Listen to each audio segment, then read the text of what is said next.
médias en ligne qui se conformaient, donc qui respectaient les dispositions minimales, nom de domaine, site web en ligne, parce que pour beaucoup c'était des déclarations sans qu'il y ait de site web disponible, contenu original, diffusé, renouvelé, rédacteur en chef, directeur de publication. Les radios commerciales, il y en avait 17 et il y avait 14 quotidiens. Au jour d'aujourd'hui, après les 72 heures, nous avons eu 259 nouveaux médias qui se sont déclarés, ce qui nous donne un cumul total de 639 médias qui se sont déclarés. Après les travaux qui ont été effectués de vérification, le CNRA, que nous remercions d'ailleurs énormément, a été saisi pour apporter les clarifications nécessaires sur la situation de certains médias sur lesquels la clameur publique prétendait que c'était des médias ayant fait l'objet de cession. Nous savons que l'article 94 en son alinéa 2 interdit toute forme de cession, d'autorisation, car les fréquences et l'information sont des prérogatives exclusives de l'État qui accorde les fréquences à des individus ou des personnes morales ou de droit privé spécifiquement identifiés. Et si ces personnes ne sont plus en mesure d'utiliser ces fréquences, elles doivent les rendre à l'État. Elles n'ont pas donc le droit de les céder.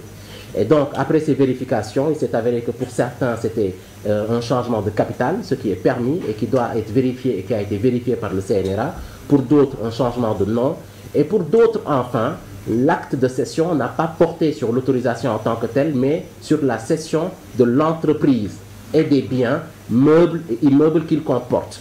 Les propriétaires qui ont acquis ces biens ont pris le soin de saisir par ailleurs ultérieurement les autorités pour se régulariser, demander une nouvelle autorisation ou signaler cela. Donc nous en venons à 28 télévisions au total. Pour les quotidiens, il y en avait 85 déclarés. Au total, 115 radios privées déclarées, 134 radios communautaires déclarées, dont 39 restent toujours non identifiables parce qu'ils ont juste mis radio communautaire, 53 web TV et 224 médias en ligne. À ce jour et après les vérifications, pour rappel, les critères, comme je l'ai dit, pour être dans l'audiovisuel, il faut d'abord saisir l'autorité, avoir un premier avis conforme, saisir l'ARTP ou le CNRA, signature de cahier de charge ou fréquence à l'époque de la TNT et toujours pour les radios. Ensuite, l'autorisation définitive est accordée et dans ces dispositions-là, avoir un DIRPUB et un REDCHEF de 10 et de 7 ans. Pour la presse écrite, c'est un régime d'enregistrement. Vous n'avez pas besoin d'avoir une autorisation préalable, mais vous venez vous enregistrer et quand vous venez vous enregistrer, vous devez vous conformer aux dispositions en vigueur, au-delà des expériences de 10 et de 7 ans, de faire vos déclarations de parution, d'avoir un numéro ISSN aux archives nationales et de vous conformer au dépôt légal. Et cela est très important. Celui qui pense qu'il peut faire de la presse écrite sans procéder à l'impression, il fait tout ce qu'il pense qu'il fait, sauf de la presse écrite. Parce que l'exigence du dépôt légal, c'est l'imprimer. Nous avons ensuite les médias en ligne, les entreprises de presse en ligne, déclaration, le régime de la déclaration. Et en plus des critères applicables sur les expériences, les entreprises de presse en ligne ont l'obligation substantielle à la Constitution d'employer à minima 3 journalistes. Il ne s'agit pas ici d'un critère vérifiable a posteriori pour bénéficier des avantages, ce qui est le cas des télés et de la presse écrite, mais pour la presse en ligne, effectivement, pour garantir que ce ne soit pas des entreprises fantaisistes, il est exigé à la création d'avoir 3 journalistes au minimum à titre régulier. Et cela pour permettre aussi à ceux qui exercent dans ce secteur-là de ne pas être exposés à la précarité absolue.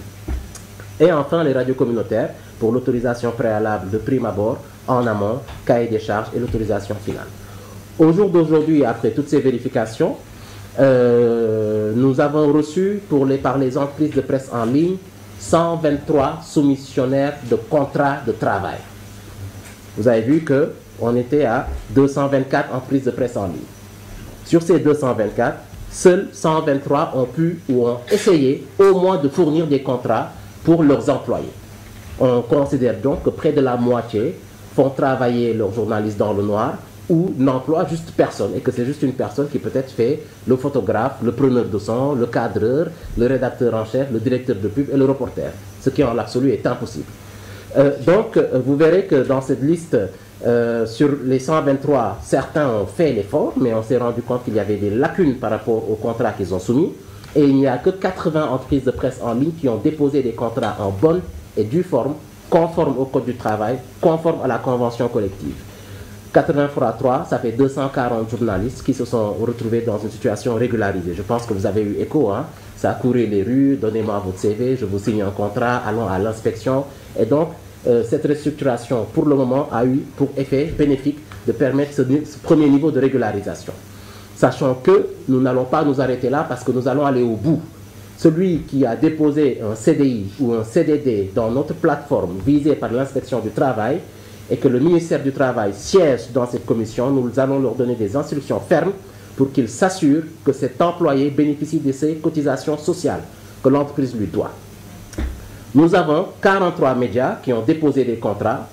de stagiaires dont le délai de stage est dépassé et donc qui tombent de facto sous le régime d'un CDD ou d'un CDI. Nous avons des CDD non visés par l'inspection du travail, nous avons des CDI non visés par l'inspection du travail et nous avons des contrats de prestation de services. Ça veut dire 129 journalistes pour lesquels nous n'allons pas lésiner sur les moyens pour exiger de leur employeur de se régulariser vis-à-vis de la situation légale et de permettre à ces journalistes d'avoir des contrats en bonne et due forme. À terme donc, nous allons arriver à 369 journalistes au moins qui vont rentrer dans un cadre normal d'employabilité. Et donc, il est important de savoir que ce nombre global de 123 ayant envoyé des contrats et ce nombre de 80 médias conformes aux dispositions contractuelles ne garantit pas aux médias en ligne d'être conformes à toutes les dispositions. Parce que c'est une série de vérifications substantielles et complémentaires. En plus de ces contrats, nous leur avons appliqué les critères de 7 ans d'expérience pour le rédacteur en chef et de 10 ans d'expérience pour le directeur de publication. Le total nous donne 258 médias aujourd'hui au Sénégal conformes aux dispositions du Code de la presse, avec 26 télévisions, parmi lesquelles il y a des télévisions confessionnelles, la télévision nationale, les télévisions privées. Et pour ces télévisions, le ministre a également donné les garanties qu'à compter de ce jour, elles pourront bénéficier d'un arrêté individuel portant autorisation pour les mettre définitivement à l'abri. Nous avons 28 quotidiens qui assurent le tirage physique et qui procèdent à la déclaration au dépôt légal. Ces 28 excluent ceux qui se limitent à une PDF ou à des quotidiens PDF distribués par WhatsApp. Ce n'est pas de la presse écrite, c'est de l'usurpation de presse écrite. Et nous reviendrons à la fin sur les mesures et les sanctions pour cela. Nous avons 30 radios commerciales qui ont démontré effectivement qu'elles avaient initié la procédure d'autorisation, qu'elles sont signataires de conventions et de cahiers de charges. Nous avons 102 radios communautaires, signataires de conventions et de cahiers de charges, n'appartenant pas à des acteurs politiques, appartenant à des ONG ou des corporations communautaires, ce qui est prévu par la loi, et ne faisant pas d'activité commerciale. Nous avons donc 22 Web TV. Donc pour les Web TV, je le rappelle, pour le moment, aucune Web TV n'est signataire de cahier de charges parce qu'on leur a fait longtemps croire que ça ne les concernait pas. Néanmoins, nous avons pris en compte ceux qui avaient au moins initié la démarche et ceux qui respectent le critère d'employabilité et de 10 ans et de 7 ans d'expérience et qui émettent et qui diffusent et qui emploient des journalistes. Et pour la presse en ligne, les médias en ligne, vous voyez donc que malgré le fait que 80 médias en ligne ont des contrats en conformité par rapport à leurs employés, nous n'avons que 48 qui en plus ont le nombre de journalistes requis en termes d'expérience pour occuper la fonction de directeur de publication et de rédacteur en chef. Nous en arrivons donc au tableau global avec 639 médias déclarés, 258 conformes et 380 médias non conformes. Ce qui fait que nous sommes aujourd'hui à peu près 40,5% de médias conformes. Nous avons 2 télés qui ne sont toujours pas conformes, 45 radios privées, commerciales ou se prétendant radios qui ne sont pas conformes. Certaines, après vérification, en réalité, n'existent pas encore. Nous avons 176 sites web qui soit ont déclaré des sites web et le nom de domaine ne marche pas, ou c'est une seule personne, ou n'emploie personne, ou n'ont pas de directeur ou de rédacteur en chef. Nous avons 57 quotidiens PDF, une électronique ou comme vous voulez, qui ne se conforment pas au dépôt légal. Nous avons 31 Web TV et nous avons 32 radios communautaires qui, non signataires de conventions et de cahiers de charges, s'étant déclarés. Bien entendu, ce nombre est largement plus important parce que nous avons des informations sur des médias qui ne se sont pas enregistrés dans la plateforme. malgré le processus qui a démarré au mois de juin et les délais accordés. Et de ce point de vue, vous avez vu qu'il y a une colonne sanctions. Les télévisions à ce jour qui ne respectent pas ces dispositions minimales, à l'installation du collège du CNRA, le ministre a donné des instructions fermes avant de voyager pour qu'il n'y ait pas de mise en demeure et que leur signal leur soit retiré avec effet immédiat. Cela est valable pour les radios privées n'ayant pas de convention et de cahier de charge ou ne s'étant pas déclarées par défiance vis-à-vis de l'autorité. À l'installation du collège du CNRA, il leur sera demandé de retirer leur fréquence. Pour la presse en ligne, nous en avons 176, dont certaines ont refusé également et nous avons les informations malgré les appels. Personnellement, en tant que directeur de la communication, j'ai pris le soin d'en appeler plusieurs pour leur demander de s'enregistrer. Ne l'ayant pas fait, ils tombent sous le coup de la loi et nous avons de ce point de vue la direction de la cybercriminalité qui va entrer en action pour faire deux choses. D'abord, bloquer les sites web non conformes, bloquer également les web TV, vous l'avez vu ici, non conformes. Et si les auteurs s'entêtent parce qu'ils ne sont pas journalistes et qu'ils exercent cette profession, ou que leurs médias ne sont pas des médias et qu'ils font de l'usurpation, ou qu'ils aient fait de fausses déclarations, ils encourront les poursuites conformes aux infractions commises. Et enfin, c'est valable pour les radios communautaires, pour les fréquences distribuées, parce que l'ARTP nous dit qu'il y a plus de 400 fréquences appartenant à l'État qui circulent dans la nature, alors que nous n'avons que 134 qui ont des cahiers de charges et des conventions. Les fréquences distribuées non utilisées seront reprises. Les fréquences distribuées à des acteurs ne s'étant pas enregistrés seront reprises. Les fréquences distribuées à des acteurs s'étant enregistrés, n'étant pas signataires de conventions et de cahiers de charges et refusant de se régulariser seront également reprises. Bien entendu, l'objectif pour nous, c'est d'arriver à un écosystème stable avec des acteurs clairement identifiés, des journalistes professionnels qui exercent leur métier avec responsabilité, des reporters et des techniciens employés légalement qui bénéficient de contrats de travail et des protections sociales qui leur reviennent. Et l'objectif à moyen terme également, c'est de parvenir à une situation à laquelle le Sénégal pourra avoir suffisamment d'outils pour prévenir toute désinformation, tout discours de haine dans les médias et tout écart.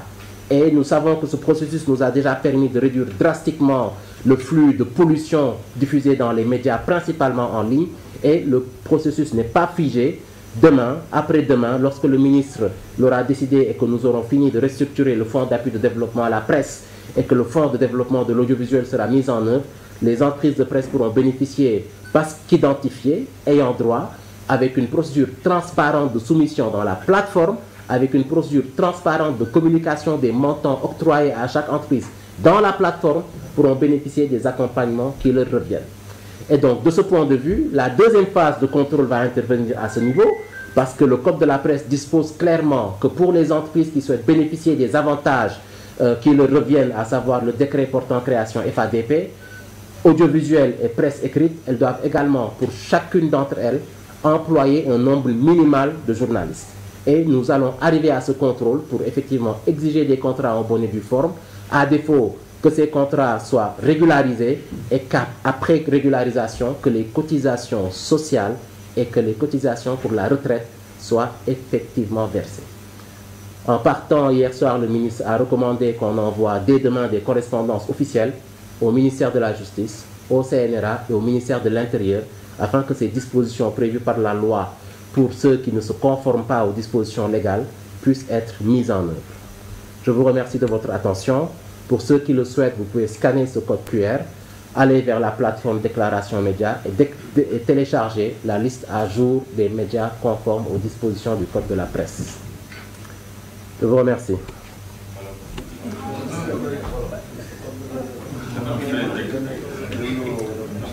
Wolof, hein? D'accord, on commence le Wolof d'abord. Ça va revenir. su ma paree ci Wolof bi dina ñëwaat. waaw jërëjëf si seen teewaay comme ni ngeen ko xamee tey li ñu tax daje fii mooy dañu bëgg a fësal liggéey bi ñu def ginnaaw bi ministre njëkkee génnee listu këru tas xibaar yi méngoog yoon charte bi ñu teral muy code de la presse ministre mayoon si ñetti fan ngir kër yi mën a déclaré wu ñi nga xamante ni jotuñu woon dugg ñi duggoon tamit te seen këyit am loo xam ne daf ci lënt wala daf ci manqué ñu mën koo mottali. ginnaaw loolu ñuy fàttali nag bi ñu ñëwee fekk nañ fi juróomi téeméer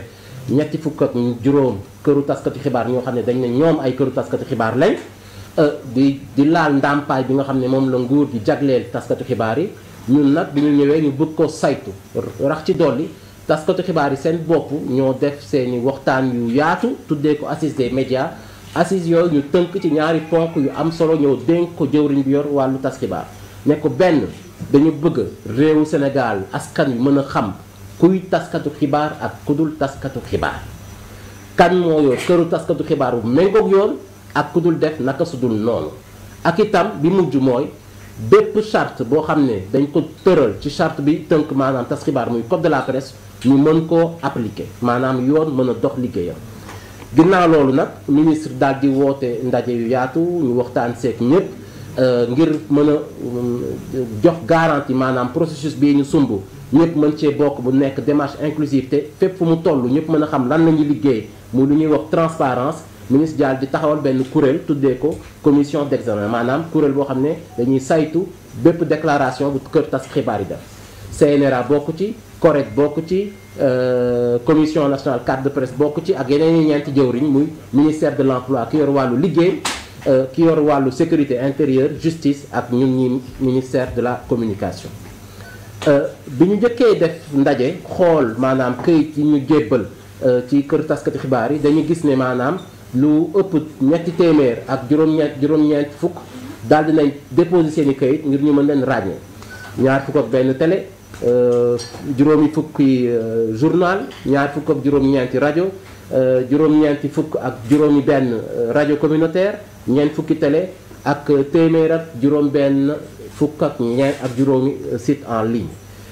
ginnaaw loolu nag ministre bi jox leen ñetti fan ngir ñi nga xamante ni yëg nañ ne ñu ngi fii te dugaluñu woon ñu seen i këyit ak ñi nga xamante ni dugal nañ seen këyit ñu gis ci ay lënt-lënt ñu laaj leen pour ñu daal di koy corriger. bu weesoo loolu jamono yooyu gisoon ngeen ne maanaam téeméer ak fukk ak ñaari média ñoom méngoog ak yoon ci jamono jooju bi ñu ubbiwaatee plateforme bi def ay vérification yu gën a yaatu ñu gis ne ñi ñëw déposer ay këyit mot nañ ci juróom-benni téeméer ñett fukk ak juróom-ñeenti média muy 639 ñoo xam ne dañ ñëw ne ñoom kat ay taskatu xibaar lañ maanaam diggante ñetti fan lu ëpp ñaari téeméer ñoo nañ yokk ci lu bindu woon 28 télévision 85 écrites téeméer ak fukk ak juróom rajo privé téeméer ak ñett fukk ak ñeenti rajo communautaire juróomi téeméer ak ñetti web TV ak lu tolloog ñaari téeméer ak ñaar fukk ak ñeenti média en ligne muy lu doy waar nga xamante ni bi ñu nekkee réunion sax maa ngi toon jëwriñ bi ne ko bu ñu demoon Chine sax ne ñoom mat nañu ay milliards ak États-Unis duñ fekk lim bu toll nii ci maanaam këru tas xibaar ñuy fàttali nag ne maanaam liste bi ñun bi ñu koy génnee comme ñu nasaraan yi di wax doonul loo xam ne dañ ko génne on l'a pas sorti d'un chapeau magique du sinu lu yaama neex lañ toog waxtaan li ñu waxtaan génnee ku ñu neex xale ku ñu neex déedéet li charte bi wax li yoon wax li loi wax moom la ñu jël daal di koy appliquer média yi ngir xool kan moo méngoog yoon ak kan moo méngut ak yoon ku nekk nag am loo xam ne daf la concerné muy ki yor télé ki yor journal ki yor rajo ak ki wax ne yow média en ligne ngay def ginnaaw loolu itam ñi nga xamante ni dañ yor taskatu xibaar këru taskatu xibaar yoo xam ne jumtukaay yu bees yi la ñuy jëfandikoo mooy lu ñuy tuddee internet dafa am leneen lu ñu leen laaj loo xam ne yoon daf ko def farata ngir ñu mën leen reconnaître mooy ñu mën a liggéeyloo lu gën a ndaw ñetti taskatu xibaar seen biir kër ba pare jox leen ay contrat yoo xam ne inspection du travail daal dina koy viser gannaaw bi ñaar téeméer ak juróom fukk déclaré woon ne ñoom ci këru tas xibaar boobu yooyu lañ bokk muy média en ligne gis nañ ne fii téeméer ak ñaar fukk kese ñoo jébbal ay këyit yu jëm ci wàllu si seen liggéeykat bi ñu defee vérification wax dëgg yàlla ministère de l'emploi lañ ko dénk inspection du travail ñu gis ne sur ces 224 là 80 maanaam juróom-ñetti fukk kese ñoo am ay këyitu liggéeykat yu méngoog charte ñeneen ñi jëm nañoo góorgóorlu am na ñu dugal ay contrat de stage ñu gis ne kat ñoom stagiaires yi ñuy liggéeyloo seen stage bi mu jeexee maanaam kenn xamul ban jamono la te ñooñu yoon dafa wax ne sa stage boo ko jeexalee beesalaat ko bu ñu lay liggéeyaatal foofu de facto mu neex liggéeykat bi mu naqari ko daf lay defaral contrat en bonne et due forme loolu nag ñun dañ ciy wéy. ñeneen ñi am ay contrat de prestation de service ñeneen ñi am ay contrat yoo xam ne ci diir bu gàtt la CDD ñeneen ñi contrat yoo xam ne ci diir bu dul dagg la CDI waaye yooyu yëpp joxuñu ko yoon inspection du travail gisu ko visé wu ko. comme jox nañ ñu ko ñun dañuy daal di jébbal këyit yooyu yëpp ministère de l'emploi ne leen nañ jël inspecteurs yi yónni leen ci kër yooyu ñu mën a xam ñooñu fan lañ nekk def inspection physique ba pare daal di leen teg li yoon wax liggéeykat yi ñu yor di leen liggéeyloo ñu mën leen jox seen i àq ak yelleef. ginnaaw liggéey boobu nag bi ñu ko defee yëpp ñu gis ne maanaam tey jii nii bésu tey lim bi nekkoon ci téeméer ak fukk ak ñaar yokku na ba ñaari téeméer ak juróom fukk ak juróom ñett 258 médias yoo xam ne daal dinañ méngoog yoon muy ñaar fukk ak juróom benn télé am na ñoo xam ne binduñu woon bindu nañ ñu ci bëri sax dañ leen woo ngir won leen ne démarche bi nan lañ ko doxalee tooguñu suñuy bureau rek tëju dañ leen woo ne la yow diw waa naam xam nañ ne yor nga télé waaw binduwoo lu tax binduwoo lii ak laa dama soxla ndimbal waaw kaa ñu dimbali la assistance technique bu mucc ayib ñu mën leen accompagner ñu bindu. presse écrite bi tamit ñu daal di mettre en relation ñu yor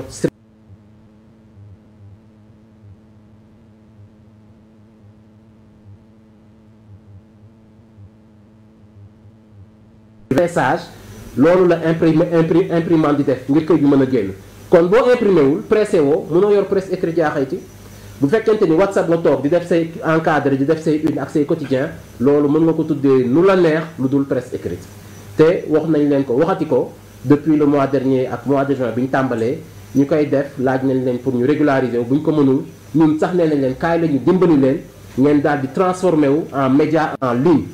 ngeen continuer exercer ku bañ loolu yëpp nag wax dëgg yàlla na nga taxaw temm xaar yoon fekk si la si yoon bi nga daal di jëlal sa bopp. ñu gis ne am na 30 rajo commercial téeméer ak ñaari rajo communautaire ñaar fukk ak ñaar télé yoo xam ne ñoom dañ ne ci wàllu internet jumtukaay yu bees yi la ñuy fësalee seen i xibaar ak ñeent fukk ak juróom-ñett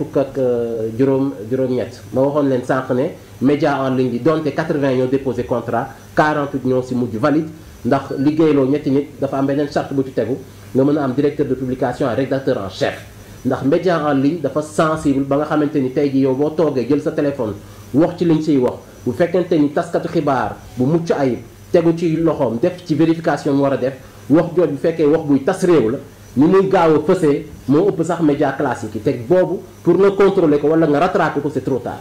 moo tax it média en ligne dañ ci def suñu kéemtalaayu kattan ngir mën a xamal ne journalistes yi yu mucc ayib ñoo ci war a liggéey ku yor entreprise de presse en ligne wala web TV da nga góorgóorlu ba fexe sa rédaction am ay journalistes yu professionnel nga mën a muslu ca bopp ci erreur u diffuser désinformation ci erreur u diffuser discours de haine ndax loolu kat yoon daf koy bañ.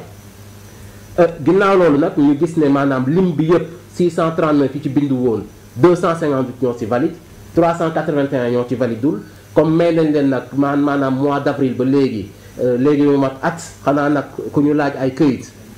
boo ko mënul indi ci at wax dëgg yàlla bu ñu la mayaatoon beneen at sax dinañu jaaxal trop pour nga indi ko xanaa mu doon loo xam ne yow da nga lànk bañ a méngoog yoon wala mu doon loo xam ne yow da ngay diiranteeg mbagg yoon wala nguur su boobaa nag li yoon wax dañ koy appliquer jëwriñ bi yor wàllu tas xibaar balaa muy tukki joxe na fii ay ndigal yu leer nañ bind ay bataaxal ministère de l'intérieur ngir DST surveillance territoire ak cybercriminalité daal di tàmbali liggéey bi ngir këru tas xibaar yi diffusé sur internet te méngoowuñ ak yoon te bañ a méngoog yoon ñu mën a bloquer seen i site bloquer seen i chaîne bu ñu continuer dëgër bopp lépp lu yoon wax ñu xam ne loolu war na dina leen mën a dal. quotidien yi deful dépôt légal itam ñu mën ko taxawal ndax bu ñu ko taxawaloolee usurpation la ñuy def yoruñu presse écrite ñu koy diffuser usurpation la te loolu itam yoon daf koy bañ te fausse déclaration lay dugg ñooñu itam régime juridique boo xam ne ministère bi mooy exercer directement autorité bi mu yor képp ku yor télé nag ak rajo communautaire su boobaa collège CNRA bi ñu daal di tabb bu installé wu seen mandat bu tàmbalee boo leen bokk na ci seen liggéey bi ñu njëkk liggéey mooy daal di leen retirer seeni fréquence bu fekkente ni mise en demeure yi ñu leen jox dégluwuñ ko ngeen gis ne kat liggéey bi ñu sumb li ci laxasu dafa bëri ndax li ñu bëgg mooy ñi nekkul tas xibaar bàyyeeg liggéey bi taskatu xibaar yi ku yor këru tas xibaar booy liggéeyloo ay taskatu xibaar nga jox leen seen àq ak seen yelleef. ku yor itam këru tas xibaar li yoon wax ci wàllu kër tas xibaar comme li yoon wax ci kër gu nekk boo yoree sa kër joxeel dépense fayal courant fayal ndox nga mën koo def. loolu nag li ñu bëgg mooy Sénégal mën a mucc ci musiba boo xam ne kàddu gu rafetul ak kàddu gu dul dëgg ni ñu koy fësalee ci médias yi particulièrement médias en ligne yi ñu mu mën a dagg.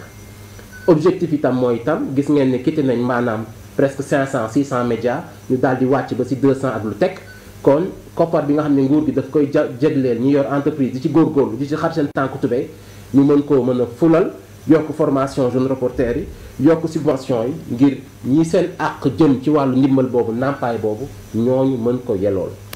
donc ngeen gis ne maanaam objectif yi yëpp wuute nag loolu ak maanaam li ñu doon tam bi ñuy tàmbali liggéey bi ne waaw dañu bëgg a cible ñii dañu bëgg a dagg ñële lu ñu neex la ñuy bëgg a def ndax am na si ñoo xam ne sax xëy na nit ñi dinañ gis ne xëy na suñu ay xarit lañ waaye nekkuñu fi ndax méngoowuñu ak yoon.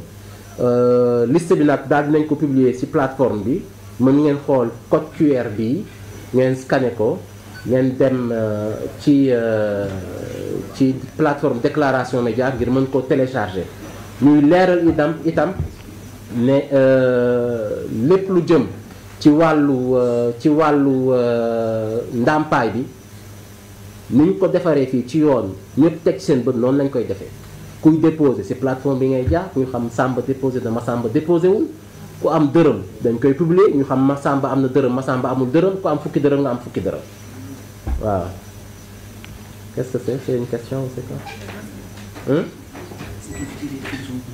waaw ñu nekkoon ci di ngeen gis ne itam ne këru tas xibaar yi nekk en ligne lim bi dafa xaw a wàññeeku ndax am na ñu ci nekkoon nekkatuñ ci ndax bi ñu njëkk a publier liste bi dafa fekk ne laajuñ leen woon contrat minimal yi ñu war a yor pour les 3 employés donc critère boobu bi ñu ko appliqué gis nañ ni lim bi tamit xaw na wàññeeku tuuti donc ñu leen di jaajëfal bu baax a baax seen teewaay di leen encourager ci seen liggéey bi tamit ngeen xam ne processus la sunu yéene ak sunu mébét mooy journalistes yi ak techniciens yëpp mën a génn ci précarité bi ñu nekk ci lu gën a gaaw waaye xam ngeen ne kuy appliquer yoon te bañ ñu tuumaal la il faut nga def nànk ba nga xam ne li ngay def yëpp day mucc ayib jërëjëf. ah les retardataires là. non duñ bëgg a amaale image yi. les images je fais passer les slides. voilà 5 secondes.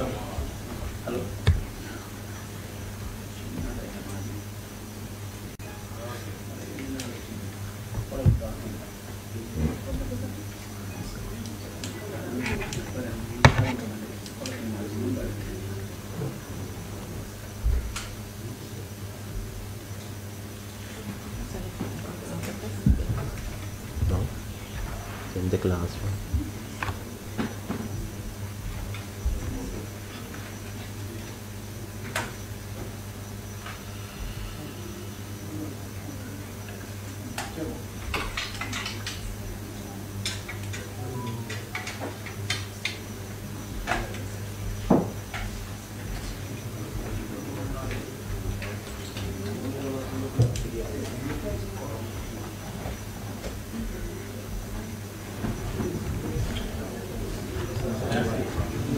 Merci. Donc on va faire circuler la liste là.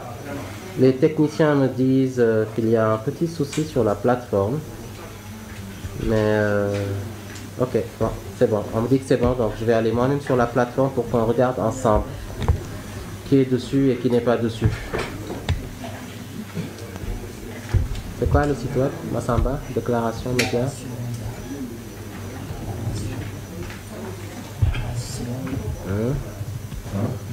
Ouais, avec S. Point.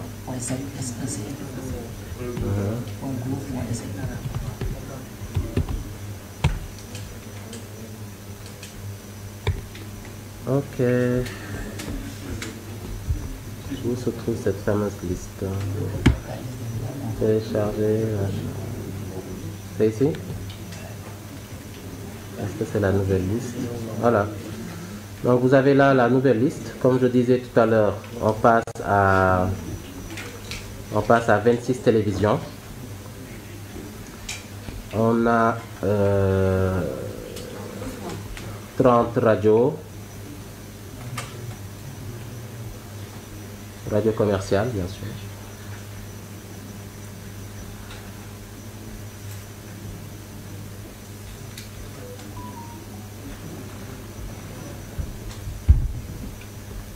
On a 102 radios communautaires.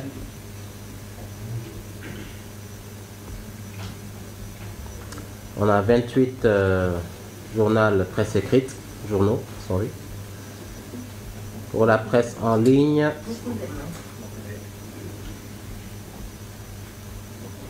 on a 48 médias en ligne. Et pour les web TV, on a 22. Voilà. Je vous remercie.